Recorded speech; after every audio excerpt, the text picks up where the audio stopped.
Okay, they deserved that one. They deserved that one. They went out there and felt like they had to win that game 3 or 4 times against a Bulls team that's not only been playing really well, but was not trying to lose on Ring of Honor night in Chicago. I guess we got to start with Andrew Wiggins. My first question is, was that Andrew Wiggins last night? Who was that dude? Nah, Wiggs, I mean, I don't got to tell you if you watched the game, right? I guess that's not fair because some of you maybe didn't catch the game and you're trying to tune in and catch up.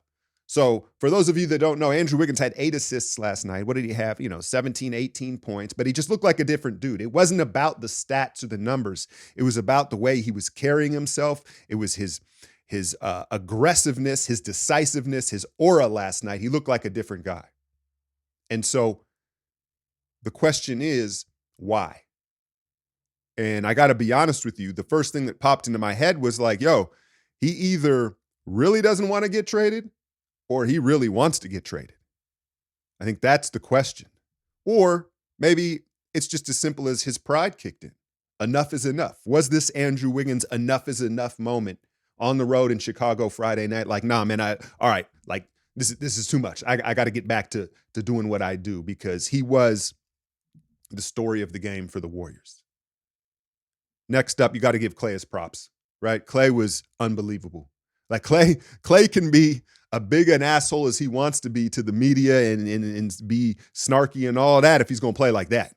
If he's going to play like that, and you see the chemistry that's forming between he and Trace on the pick and roll, and what a vertical spacer does, what a lob threat does.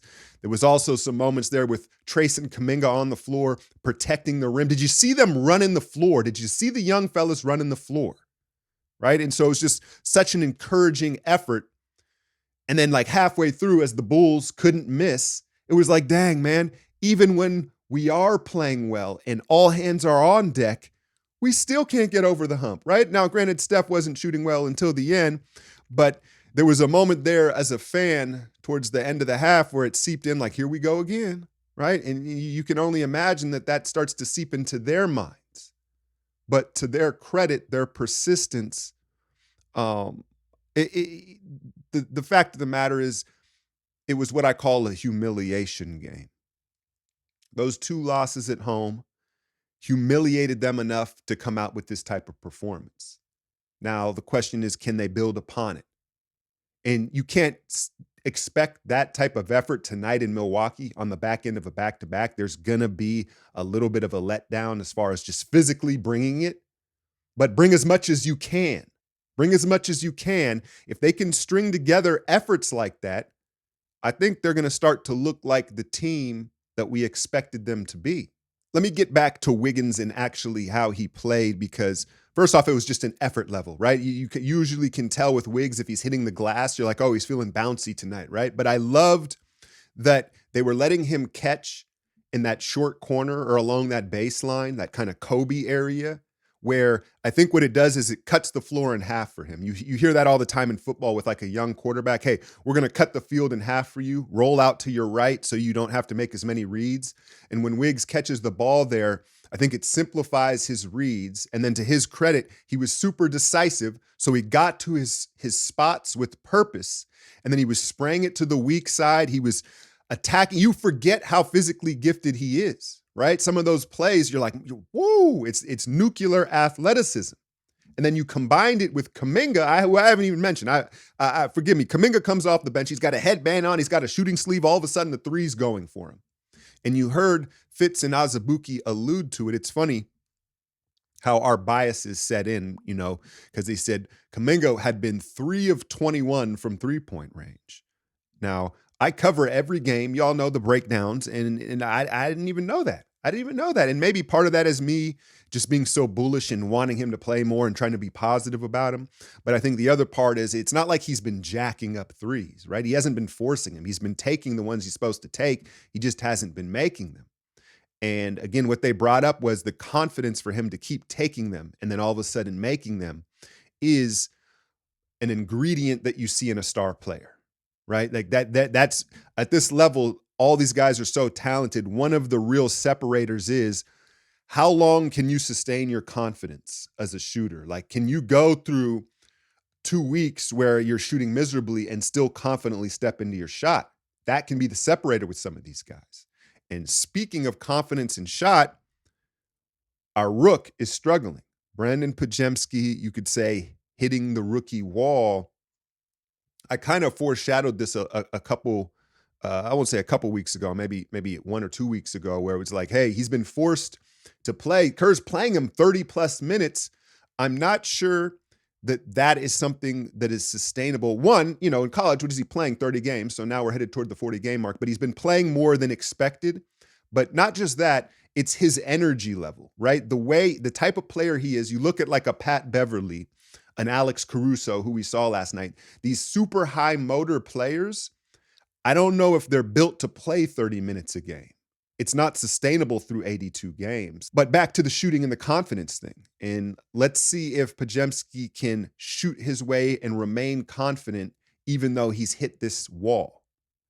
I think he will, because I think that's a trait, a personality trait that they identified in him at Santa Clara, and one of the reasons they brought him in. But he definitely has hit that wall. Now, Steph had an interesting night, man, because it seemed like he finally caught a rhythm and broke out of his little shooting slump late in that game, just in the nick of time. But did you notice the body language as he struggled to shoot in that first half? He hit 1-3 and he put on this like fake smile, right? He kind of he did this fake smile. Then he hit another 3 later, and you saw Jerome Robinson and some of the bench guys going like this, and they were doing this smile kind of selly. And it was almost as if it had been discussed, like, Steph, we need you to be Steph and smile, right? You need to, even if you don't want to, fake it till you make it type of thing. And there was just a very conscientious effort from the entire team to bring the energy, bring the focus, and up the body language. And there was no more telling moment when it came to body language as to when Kuminga, it was about 3 minutes left in that third quarter, we were on that run, and he got an and one, and he fell on his back, right? And Steph, did you see what Steph did? He did the Draymond, right? For someone else's and one, he just went, ah! He like hulked up and was just like full emotion, just screaming. And I think it just represents that he recognizes, hey, I've got to be more of the emotional leader here right now, especially until Dre gets back. I gotta smile more. I can't wear it. I can't wear it as much as I want to. I can't wear my frustration right now. I gotta celebrate, scream, and smile and do what I do. And you saw him kind of like force his way into doing that, and then it ended up working out, right? But as positive and as encouraging as this performance was from the entire team last night, there were a couple things that I want to bring up that were kind of questionable. Was one, and I get we're undermanned, right? And so these rotations are funky. Don't love the Dario Looney pairing in the front court, right? That seems like it's asking for it on most nights. And then I was very curious that they had Steph match up with DeMar, who, what did he have, 39? Like, you had Caruso, who essentially plays the power forward spot. I just didn't understand that matchup. I think he'd have been better suited on LaVine, who hasn't played in a month. That matchup didn't make sense to me. And then when LaVine did get going late in that fourth quarter and it got a little too close for comfort, I think Kerr was too slow to pull Looney off the floor. It was very clear. You saw Trace was guarding that pick and roll action much better, contesting at the rim. He just moves better at this point, right? And he stuck with Looney a little too long there down the stretch until he went back to Kuminga to finish the game. And it was like, all right, man, like, hey, I didn't love that decision-making.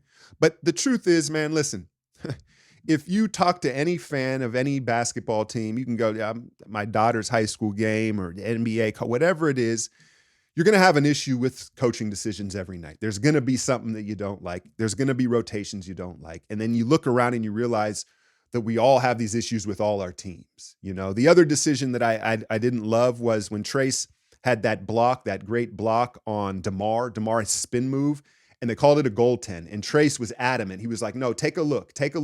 It's in the fourth quarter. He has plenty of timeouts. I thought he should have used the challenge there because I thought it would have stifled momentum. You could feel the Bulls getting aggressive and desperate and trying to recapture some momentum.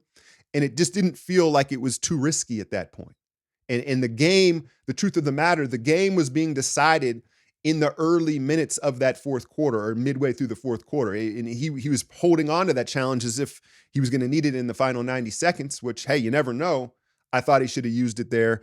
I thought he left Looney on the floor a little bit late, but all in all, just a super encouraging effort. Now, Milwaukee, I'm not going to expect a win on the back end of a back-to-back, but again, string as much effort as you can together. Let's create these habits. The last thing that I wanted to talk about was the late Jerry Krause, his wife, his widow, being booed by that Chicago crowd. Now, I know I just said the Warriors fans had the right to boo the Warriors when they are down 40 at home. The context matters. It's a different situation. If you're paying $1,000 for your family to go see the Warriors, the one time you can get there that season and they don't show up at all, I feel like you have the right to boo them, right? There's situations where you can. But I just think that it's kind of a reflection on society today because we live on the internet now, right? And cancel culture. Everything is offensive. You can't say anything. It offends somebody, right? We all this stuff. Yet, however, 20,000 people in Chicago last night felt like it was appropriate to boo, Jerry Krause's wife.